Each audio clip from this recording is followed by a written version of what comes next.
What up, family? You know it's your man JECKONE for oeroSTREET Automotive Custom Classics, back again, this time with a 1995 Lexus LS400. In the last vlog, I let you know that this was my brother's vehicle, but right before he got this one, he had a white one, a 1996 Lexus LS400. He'd always let me drive it if he wasn't using it, which wasn't often though, because around this same time I was always at Timmy's Auto Body Shop working on my 2003 Mitsubishi Eclipse Spider. My brother would stop by to check on my progress, which all the while on the low I was planning on how I was going to customize his vehicle for him. But before I was able to do anything, he traded the white 1996 Lexus LS400 for a platinum 1995 Lexus LS400. This 1995 Lexus LS400 was smoother than the white 1996 Lexus LS400 because of the few styling cues, but the platinum paint made a huge difference.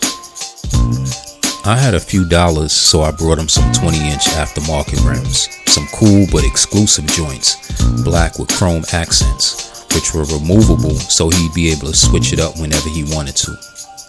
Around this time, you wasn't saying a thing if your bride didn't have 20-inch wheels on it, especially if you had a big body joint. He dropped the speaker box and a power amp in the trunk and we was rolling. I started to notice that the paint on the Lexus was mixed matched, specifically the front driver door, the front passenger side fender, and the bumper was scuffed up real bad. That summer on my vacation, I took my drop on a road trip down south to South Carolina, Charleston to be exact. On my way back home, my brother had gotten into an accident with the Lexus. He was fine, but the Lexus was twisted. This was definitely a sign for me to get my hands on training doing body work. I was absolutely serious about this designing and vehicle styling thing.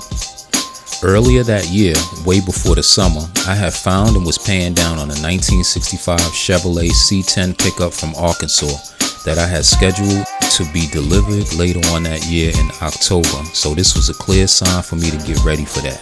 So immediately I started prepping the LS400 for its new life. With the LS400 bent up like that, I didn't want the average eyes to know that it was a Lexus in that type of condition, so I covered all the Lexus badges and logos. During my vacation time out in South Carolina, Timmy had moved his shop from 124th Street in Harlem to 155th Street, right across the street from the Rucker Park. Those who know, know. I immediately started on that back bumper, with me knowing that this LS400 had a dual exhaust and that bumper hid them. I needed them to be seen. My overall style for this 1995 Lexus LS400 was to make it a bit sportier. I don't like altering anything that isn't already damaged, and being the bumper was already beat up, I was truly okay with altering this bumper.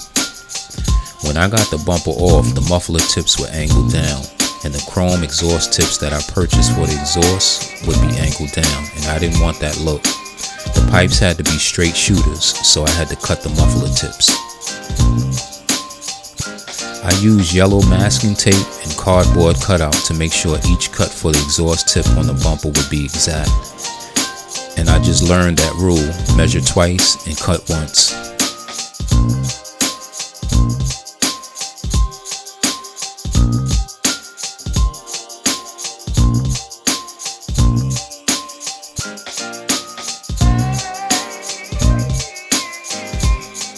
All of that took me about a week to do. Next, I started to work on that front end. I had to take off the front bumper, the grille, the headlamps, and the wreck fender.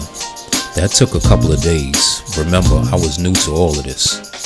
When I took off the fender, I felt that the car should have a small air dam near the fenders, giving it an attitude like it needed to breathe more. I felt that front bumper needed more attitude as well. I needed to darken it a bit, so I blackened out the spaces where the parking light sat. I also cut a slit and a simulated air dam to make it an official air dam. I blacked out the middle of that bumper air dam grill just to add to the aggressive style I was shooting for.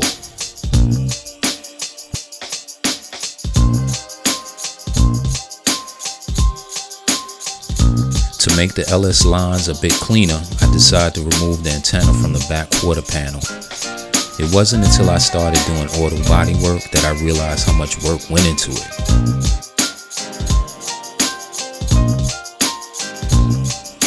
This was another summer I didn't hang out or ride around fronting. My drop stayed parked and covered. I was still working nights at Lincoln Hospital in the Bronx, and I would ride my bike to Timmy's shop to put that work in on the 1995 Lexus LS400. Timmy taught me that auto body work is very tedious, and if you leave out any steps or rush the process, you will always have poor quality work. It doesn't matter how fly your shop is. If I remember correctly, body work starts with pulling out or straightening the bend if possible, then applying the Bondo and sanding that down, making it all even, then applying primer, then sanding that down evenly, then wet sanding all of that until the body part is super smooth. I had help with the fender air dams that I designed, and they came out decent, but they would have came out way better if we could have gotten in touch with Calico for this project. Damn, he was working on something else. But the LS was ready after 3 weeks of sanding and wet sanding over and over and over. Yo, it's a lot of labor for real, but it was finally done. The front bumper came out a little over the top. The angles cut a little too hard and it threw off the balance between the headlights and the grille. But everything else I was definitely pleased with. If you remember, the bottom of the Lexus was darker than the top, which condensed its size. I painted the whole Lex all platinum to show how big the body is and why it coined the name flagship for all the big body cars that followed it. I replaced the rear badge on the right corner of the trunk.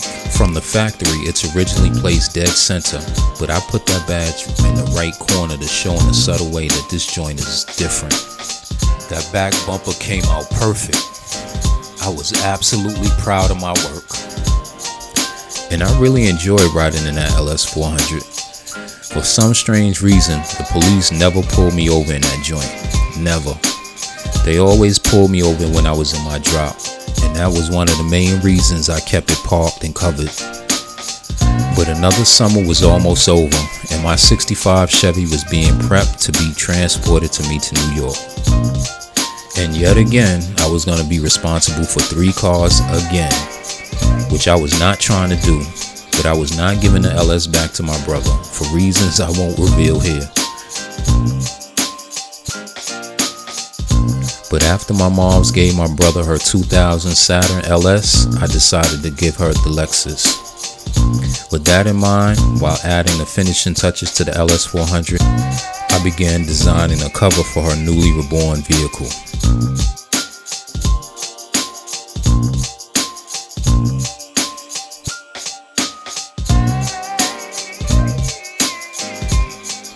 I titled the piece Mommy's Love, not only because she gave me her full support when I was working on this 1995 Lexus LS400, but also because she's always shown me love and support for my fascination with cars. I love you, Mom. By the time I put the black aftermarket rims back on, I already had the finishing touches done. I also added a black pinstripe around the body to show how clean and sharp the lines of the bodywork was.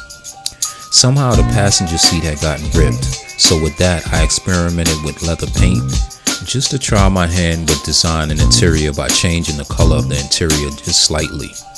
It came out decent for my first time designing interior. I credit all that to the hot interiors I've seen riding through Harlem.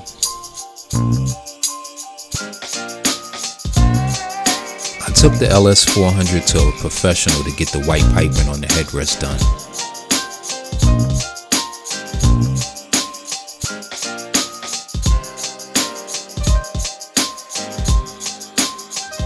The white piping on the headrest added a street quality touch to the LS400.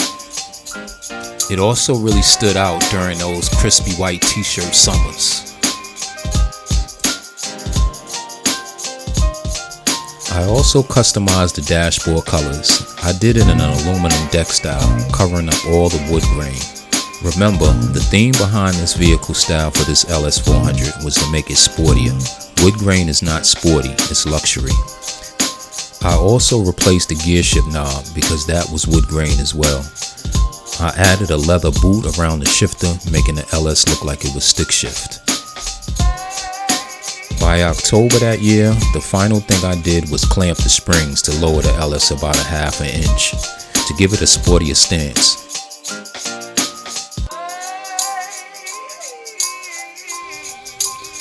Even though this 1995 Lexus LS400 was my mom's now, I was still responsible for it. Because whenever she needed to go somewhere, she'd call me to drive her in it, which was never a problem. I love you, Mom. But next up is my 1965 Chevy pickup. This was it. Until next time, fam, this is your man JECKONE for oeroSTREET Automotive Custom Classics. Hip-hop didn't invent anything. Hip-hop reinvented everything.